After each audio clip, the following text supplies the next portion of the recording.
Hello what's up guys, today in this video we will see how web works. तो बताना चाहूँगा guys, ये हमारे नोड.जेएस का ही एक पार्ट है जहाँ पे नोड.जेएस हमारा कंप्लीट हो चुका with our mega project URL shortener.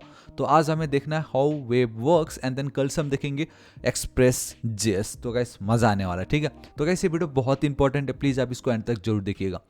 तो let's see how web works. Alright guys, तो आप देख सकते हो कि सबसे पहले we have a client obviously and that is you, मैं, हम सब है जो कि अपने लैपटॉप के सामने या अपने अपने कंप्यूटर के सामने बैठे। हमने कोई भी ब्राउज़र ओपन किया सबसे पहले, ठीक है, चाहे वो आपका गूगल क्रोम हो, फायरफॉक्स हो, माइक्रोसॉफ्ट एज, कुछ भी हो सकता है। एंड वी ऑल नो कि एकदम टॉप पे we have a URL and यहाँ पे कोई भी आपने वेबसाइट.com, लेट से आपने थापाटेक्निकल.com जो है आपने उसको एंटर किया। तो द मोमेंट आपने वो एंटर की तो गाइस सबसे पहले होगा ये कि आपका जो कंप्यूटर है या आपका जो ब्राउज़र है वो डीएनएस लुकअप करता है। डीएनएस का फुल फॉर्म है डोमेन नेम सिस्टम। तो बेसिकली होता ये है कि गाइस देखिए, ये जो डोमेन नेम है ना, ये बेसिकली ये तो आपका एक डोमेन का नाम है, ये हम सबको मालूम है। It's your domain name and ये एक ह्यूमन रीडेबल फॉर्मेट में है, हम बहुत इजीली इसको रीड कर सकते हैं। फिलहाल मैंने वेबसाइट.com रखा है, बट जो कंप्यूटर है ना, दे communicate with the help of what, with the help of guys your IP address. IP address की मदद से वो कम्युनिकेट करते हैं, राइट। तो अब डीएनएस का क्या काम है, इसका नाम है डोमेन नेम सिस्टम। तो इसका क्या काम है, इसका काम है to convert this human readable domain name into a machine readable IP address. जी हाँ गाइस, तो डीएनएस का काम है जो भी वेबसाइट आप एंटर कर रहे हो उसका कॉरस्पॉन्डिंग जो आईपी एड्रेस है उसको फाइंड आउट करना है कि ये एग्जिस्ट करता है भी या नहीं, right. This is it. And guys अगर इसका मैं एक सिंपल एग्जांपल दूं, लेट्स से कि आपने गाइस क्या किया, आपने अपना मोबाइल फ़ोन चेक किया, ठीक है। आप अपने मोबाइल फ़ोन में किसी को आपको कॉल करना है, तो आप नंबर चेक करते हो क्या? तो यहाँ पे एट द टॉप पे आपको एक सर्च का ऑप्शन आता है जहाँ पे आप उसका नाम सर्च करते हो, जैसे विनोद, जैसे राम, जैसे शाम, है ना। तब आप जब नाम से सर्च करते हो तो यहाँ पे आपको मल्टीपल ऑप्शंस आ जाते हैं, कितना इजी हो गया ना। बट वहीं अगर आपको गाइस फ़ोन नंबर की मदद से सर्च करना होता तो आपके लिए कितना डिफिकल्ट होता। तो यहाँ पे भी सेम वही है, it's like your phone book, जहाँ पे जो भी आईपी एड्रेस है उसके कॉरस्पॉन्डिंग एक नाम दिया गया है, that is your domain name, आपके वेबसाइट का नाम, दैट्स इट। बस डीएनएस लुकअप का काम वही है, टू चेक करना है क्या इसका कॉरस्पॉन्डिंग मोबाइल नंबर सही है या नहीं, इनडायरेक्ट वे में बोला, but that is IP address correct है या नहीं। And once that IP address अगर मिल जाता है, उसके बाद होगा ये कि हमारा जो ब्राउजर है वो जो आईपी एड्रेस है उसमें एचटीटीपी गेट रिक्वेस्ट के साथ उसको सर्वर को शेयर कर देगा। आप देख रहे हो ना यहाँ पे, the browser sends an HTTP get request to the server IP address. अभी ये जो भी है आप इसको आईपी एड्रेस समझिए एंड उस पर वो अब एचटीटीपी गेट रिक्वेस्ट शेयर कर दे रहा है एंड वो अब हमारे सर्वर के पास चला जाएगा। तो सर्वर सबसे पहले क्या करेगा, वो मेक श्योर करेगा कि क्या ये जो आईपी एड्रेस मुझे मिला है ये क्या सच में ये एग्जिस्ट करता है। अगेन आप सर्वर भी वो चेक कर रहा है क्या इस नाम का आईपी एड्रेस का कोई स्पेस है मेरे सिस्टम पे, है ना। एंड वो सर्वर कुछ भी हो सकता है, वो सर्वर आप नोड.जेएस की मदद से बनाओ, पाइथन की, पीएचपी, रस्ट, गो, सी, जो जिससे भी आपने बनाया मैटर नहीं करता है वो, बस ये है कि वो आईपी एड्रेस वैलिड होना चाहिए। एंड हाँ, वंस सर्वर ने जब लुकअप किया, अरे हाँ ये आईपी एड्रेस तो है एंड अच्छा इन्होंने इस चीज़ का रिक्वेस्ट किया है, तो उसका वो रेस्पॉन्स रेडी करता है। एंड एक और चीज़ है कि मोस्ट ऑफ द टाइम ऐसा होता है कि सिर्फ कोई स्टैटिक फाइल ही किसी ने रिक्वेस्ट नहीं की होती, हो सकता है कि कोई एक ऐसा रिक्वेस्ट कर रहा हो या कुछ ऐसा रिक्वेस्ट कर दिया जहाँ पे अब सर्वर को डेटाबेस के साथ कम्युनिकेट करना पड़ रहा है, तो वो भी उसी जगह पे ही होता है। समझ रहे हो ना। फॉर एग्जाम्पल लेट से आपको कोई रजिस्ट्रेशन करना है, तो जब आप रजिस्ट्रेशन करने के लिए जब आप सब कुछ डेटा फिल करके सबमिट कर दोगे तो सर्वर अपने पास से थोड़ी पूरा डेटा फिल करता, वो तो आपका नाम जो भी है रजिस्ट्रेशन का वो सब तो डेटाबेस में जाके स्टोर होगा। तो इसी तरीके से ऑन द सर्वर साइड में ही डेटाबेस का भी काम हो जाता है। तो वंस वो सब काम हो जाता है then guys as a response जो आपका ये सर्वर है ना, वो क्लाइंट को वो जो भी रिक्वेस्ट किया था वो शेयर कर देता है।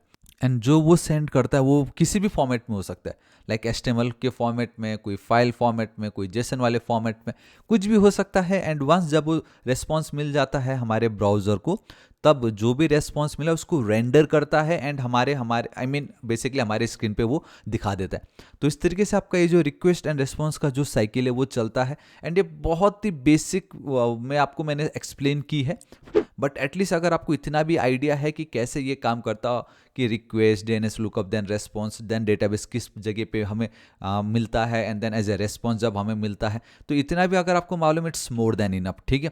तो आई होप गाइस इतना तो आपको पता चल ही गया, right? So now at the end we have this one file जो बहुत इंपॉर्टेंट है आपको समझना है, that is HTTP and HTTPS, ठीक है? दोनों सेम है, बस एट द एंड में एक S एक्स्ट्रा है। तो ये क्या है? ये देखो, सबसे पहले तो इसका फुल फॉर्म आपसे पूछ सकते हैं, that is your hyper text transfer protocol.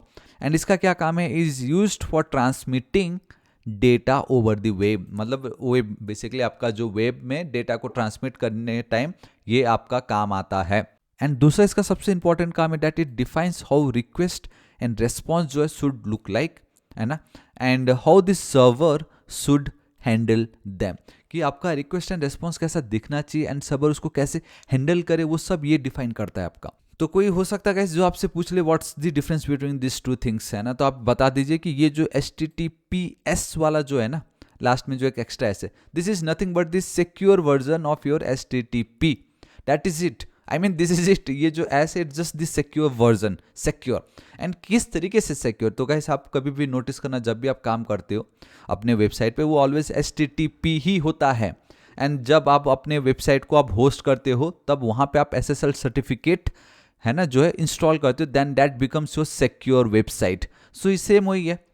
तो सेम वही है, अगर आप कभी भी जैसे मेरे thapatechnical.shop पे जाओगे, ठीक है, अगर मैं यहाँ पे क्लिक करता हूँ, तब यहाँ पे आप एक चीज़ देख सकते हो बहुत clear, and that is connection is secure. It means कि इसमें वो HTTPS है, समझ रहे हो? ये आपको मिलता है। अगर आप कोई नॉर्मली लोकल होस्ट ओपन करते हो तो आपको इतना नहीं पता चलता है। एंड अगर इस तरीके से मैं क्लिक भी करता हूँ यहाँ पे भी, एक सेकेंड इसको मैं और जूम कर सकता हूँ आप लोगों के लिए, ये देख लीजिए यहाँ पे क्या दिखाई दे रहा है, HTTPS, यहाँ पे एक एक्स्ट्रा S है ना, इट मीन्स कि सिक्योर है। एंड क्यों है? क्योंकि मैंने SSL सर्टिफिकेट इस पे ऐड करके रखा हुआ है।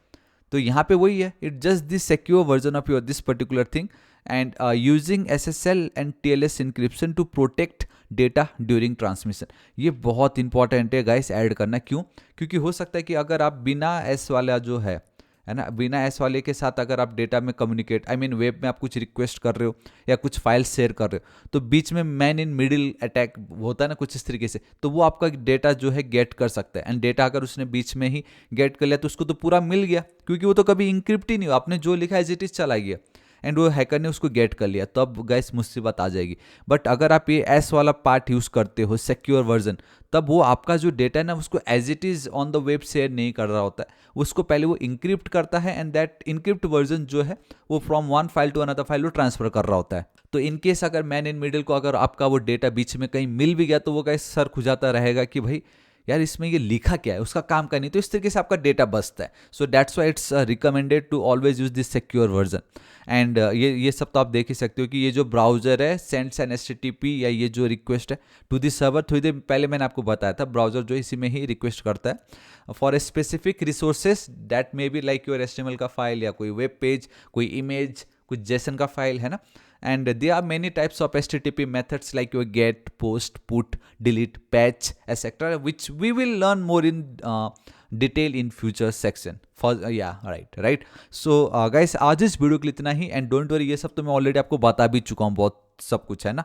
एंड इवन अभी हम एक्सप्रेस देखेंगे एंड देन हम हमारा डेटाबेस के साथ कम्युनिकेशन जब करेंगे तब ये सब कुछ मैं आपको बताने वाला हूँ एंड आपको बहुत मजा आएगा। एक रियल API कैसे क्रिएट करना है, बहुत कुछ होने वाला, तो गाइस आप मिस नहीं कर सकते। बट आई होप आज के दिन में आपको पता चल गया कि how web work and the how request and response cycle works, right. So guys, हमारा ये नोड का सीरीज अभी तक चेकआउट नहीं किया तो प्लीज चेकआउट कीजिएगा, मैं आपको बताना चाहूँगा ये बेस्ट है। एंड साथ ही साथ guys our next target is 8 lakh subscribers, so अभी तक सब्सक्राइब नहीं किया प्लीज कर दीजिएगा ताकि आप डेली ऐसे ऑसम वीडियोस को मिस ना करें। सो गाइस मिलता हूँ कल की वीडियो में, till then guys thank you so much, take care.